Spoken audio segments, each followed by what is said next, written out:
Bonjour à toutes et tous. J'ai participé hier au conseil municipal de la ville de Montpellier et aujourd'hui au conseil métropolitain.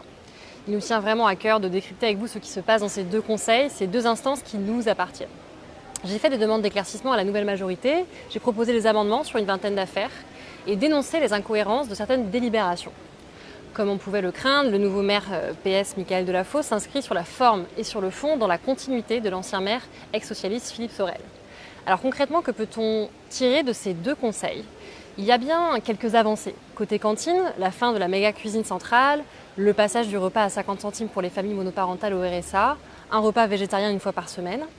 Il y a aussi le lancement d'un plan de soutien scolaire et gratuit, ou encore les abonnements TAM qui devraient baisser d'au moins 20% pour compenser les 2 jours de gratuité.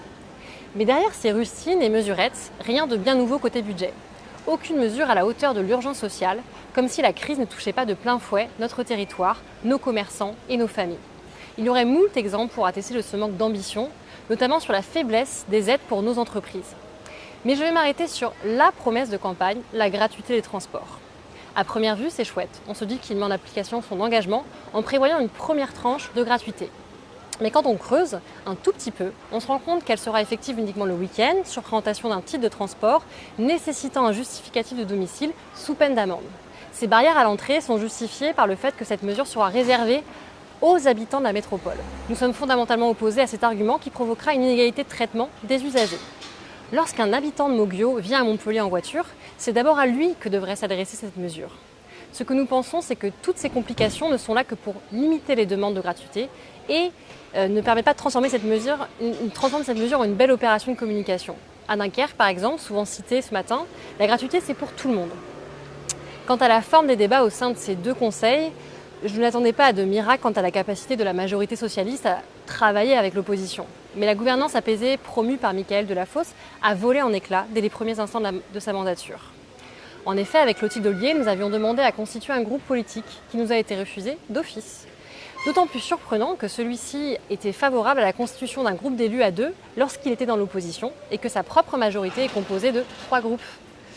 Ensuite, sur la décence en politique, pas de geste fort de la part de notre nouveau maire PS, bien au contraire.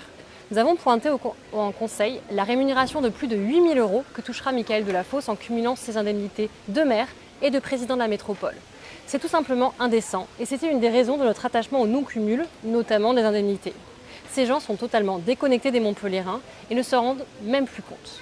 Mais le cynisme n'a décidément pas de limite puisqu'il communique à l'envi sur la baisse de 5% de la rémunération des élus alors qu'il va gagner 6 fois le SMIC. Alors tout cela pourrait nous décourager, mais ces deux conseils nous ont au contraire confortés dans notre utilité à siéger dans ces institutions. Un exemple pour illustrer cela, les exonérations fiscales concernant les panneaux lumineux qui avaient été mises à l'ordre du jour du conseil de jeudi.